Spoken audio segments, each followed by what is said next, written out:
بسم اللہ الرحمن الرحیم۔ ایم اے اردو ادب پارٹ 1 پرچہ دوئم۔ انتظار حسین کے لکھے ہوئے افسانے زرد کتا کا آج ہم تجزیہ پیش کریں گے، اور سب سے پہلے تو ہم دیکھیں گے کہ انتظار حسین نے فن افسانہ نگاری میں اپنی ایک شناخت الگ بنائی۔ وہ اس عہد کے ممتاز افسانہ نگار ہیں۔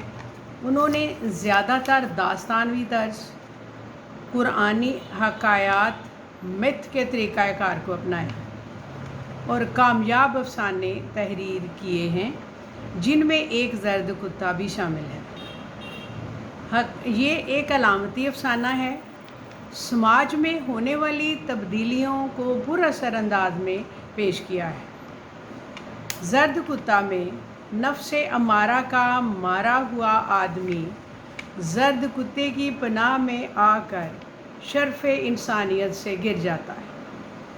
ہڈیوں کا ڈھانچہ بھوک کا مارا ہوا آدمی جب نان بائی کی دکان کے پاس سے گزرتا ہے تو پکتی ہوئی ہنڈیا سے اٹھتی ہوئی سوندھی خوشبو اس کے ناک میں گئی تو سوال نے اسے بوکھلا دیا کہ وہ کون تھا، آدمی یا کتا۔ دیکھتے ہیں آگے کیا کہتے ہیں۔ افسانہ کے آغاز میں افسانہ نگار نے لومڑی کے بچے کا ذکر کیا ہے، اور حضرت شیخ سے میں نے اس کی تفسیر چاہی اور بھید جاننا چاہا کہ کیوں وہ جب نیچے گرتا ہے اس کو مارتا ہے، کچلتا ہے تو وہ ابھرتا ہے۔ تو حضرت شیخ نے کہا یہ نفس امارہ ہے۔ نفس امارہ دراصل وہ ہے جو بدی کی ترغیب دیتا ہے اور ہمیشہ برائی کی جانب کھینچتا ہے۔ جھوٹ، دغا، فریب، دھوکہ، قتل، خون، غرض غیر انسانی وسوسے ہیں، ان کی طرف لے کر جانا نفس امارہ ہی ہے۔ اس لیے تلقین کی کہ اس کا مقابلہ کرو اور اس کو ختم کر دو۔ ذوق فرماتے تھے کہ نہنگ و اژدہا و شیر گر مارا تو کیا مارا، بڑے موذی کو مارا نفس امارہ کو گر مارا۔ چنانچہ لومڑی کے بچے کی علامت ہے مکاری، چالاکی، دھوکے بازی کہ اور لومڑی کے بچے کو جتنا وہ کچلتا ہے اتنا ہی پھول کی طرح وہ موٹا ہوتا چلا جاتا ہے اور بالآخر زرد کتا بن جاتا ہے۔ اور زرد کتا بھی ایک علامت ہے۔ زردی دلالت کرتی ہے پلاہٹ کی، اور پیلا رنگ جو ہے وہ یعنی یرکان ہے۔ اسی طرح کتا بھی دلالت کرتا ہے بے حیائی اور مردار خوری کی۔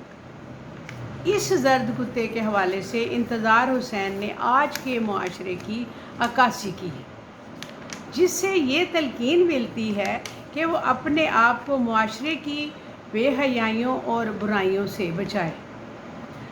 حضور اکرم صلی اللہ علیہ وآلہ وسلم نے فرمایا کہ مسلمان وہ ہے جس کے ہاتھ اور زبان سے دوسرے مسلمان کو سلامتی ملے اور وہ امن و امان سے رہے، لیکن سارا معاشرہ ایسی دلدل میں دھنسا ہوا ہے کہ وہ سچ اور جھوٹ کی تمیز کرنے سے عاری ہو گیا، اور اگر جانتا بھی ہے تو اقرار کرنے کی ہمت بھی نہیں۔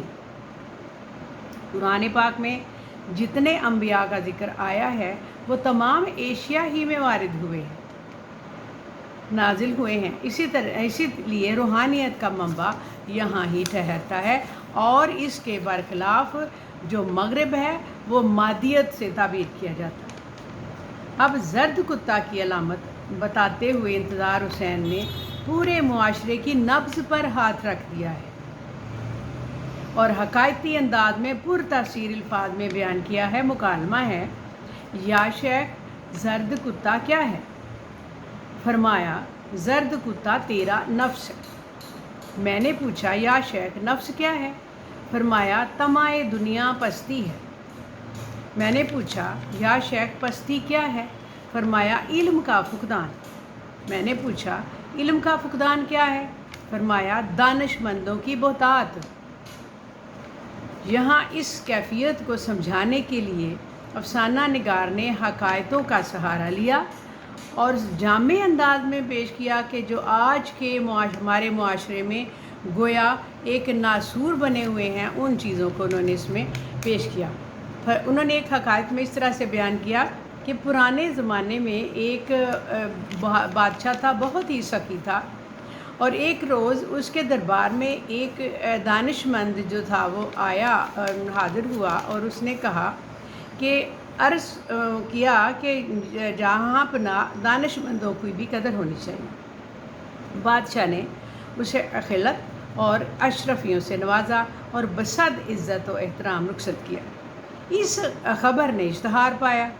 ایک دوسرے شخص نے کہا، اب جو اپنے آپ کو اہل دانش سمجھتا تھا وہ بھی آیا اور اس نے دربار میں حاضری دی، اور خلت اور جو اس کو اشرفیاں تھیں وہ لے کر وہاں سے وہ بھی رخصت ہوا۔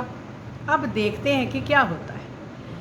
پھر تو ایک تانتا ہی بن گیا کہ جو اپنے آپ کو دانش مند کر دانتے تھے، جوک در جوک آنے لگے اور انعام لے کر رخصت ہونے لگے، سب دانش مند اپنے آپ کو ظاہر کرنے لگے۔ اب کیا ہوتا ہے، اس بادشاہ کا ایک وزیر بہت عقل مند تھا، دانش مند تھا۔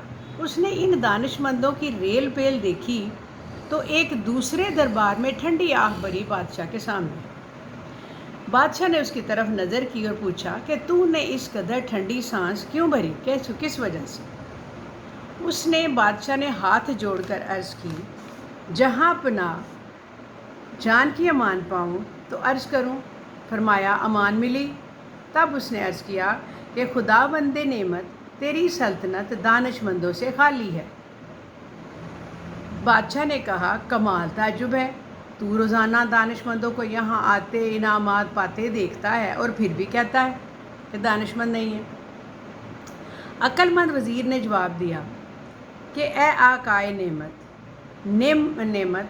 گدھوں اور دانش مندوں کی ایک مثال ہے کہ جہاں پر سب گدھے ہو جائیں کوئی گدھا نہیں رہتا، اور جہاں سب دانش مند بن جائیں کوئی دانش مند نہیں رہتا۔ اچھا، اب بادشاہ نے یہ حکایت سنی تو عقل مندوں کی باتیں بادشاہ ہمیشہ سنتے تھے، انہوں نے عقل مند اسی لیے اپنے ارد گرد رکھے ہوتے تھے۔ یہ حکایت سننے کے بعد کہتے ہیں میں نے سوال کیا کہ یہ کب ہوتا ہے کہ سب دانش مند بن جائیں اور کوئی دانش مند نہ رہے؟ فرمایا، جب عالم اپنا علم چھپائے۔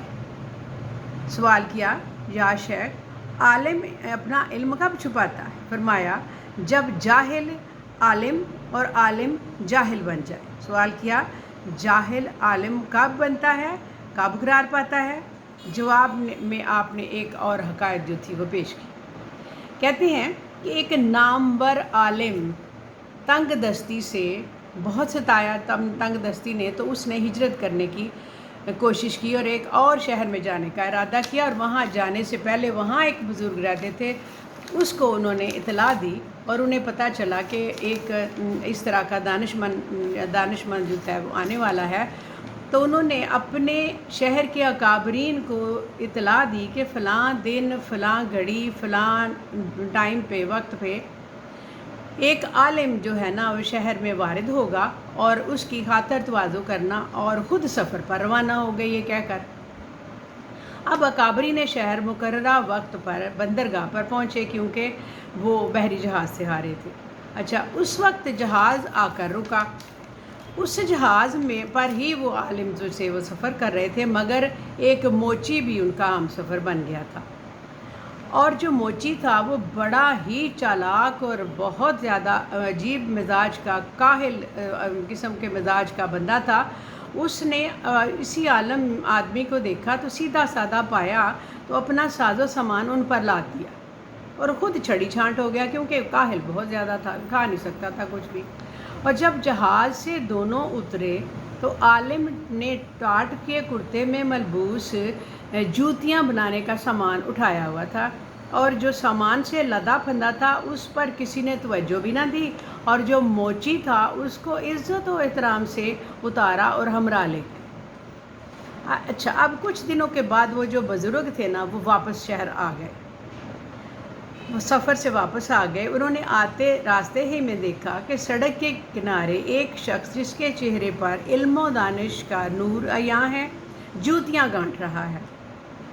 آگے گئے تو دیکھا کہ اکابرین اور عمائدین کا ایک مجلس راستہ ہے اور ایک بے بصیرت موچی مسائل بیان کر رہا ہے۔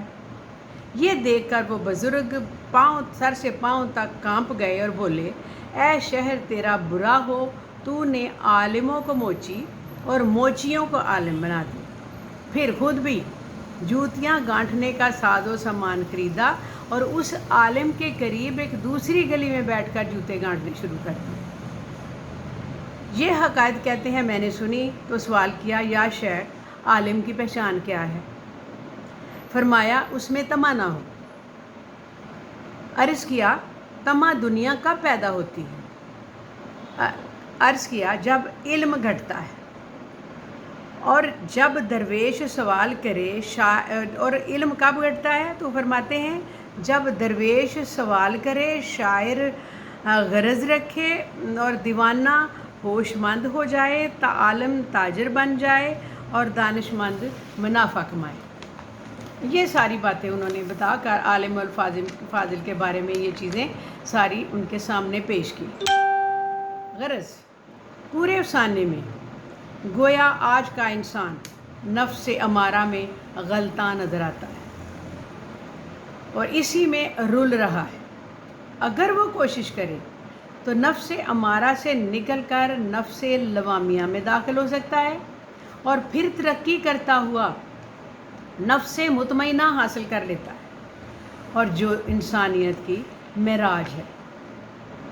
اب جو زرد کتا کا جو خلاصہ تھا، جو ایک تجزیہ تھا، وہ میں نے پیش کیا، جس میں بتایا ہے کہ یہ نفس امارہ ہے اور نفس امارہ جو برائی کی طرف لے کر جاتا ہے، اور ہمارا معاشرہ سارا اسی میں دسا ہوا ہے۔ اس سے متعلق یہ ہے۔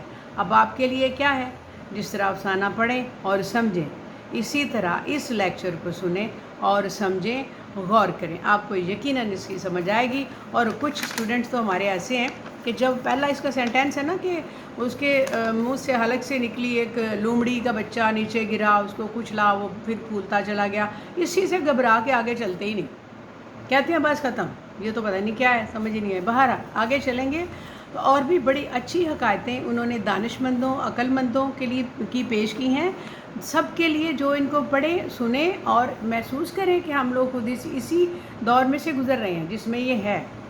انتظار حسین کا کمال یہی ہے کہ وہ اس طرح سے سمجھاتے ہیں کہ ذرا تھوڑا غور کرنا پڑتا ہے، لیکن کمال کی بات ہوتی ہے۔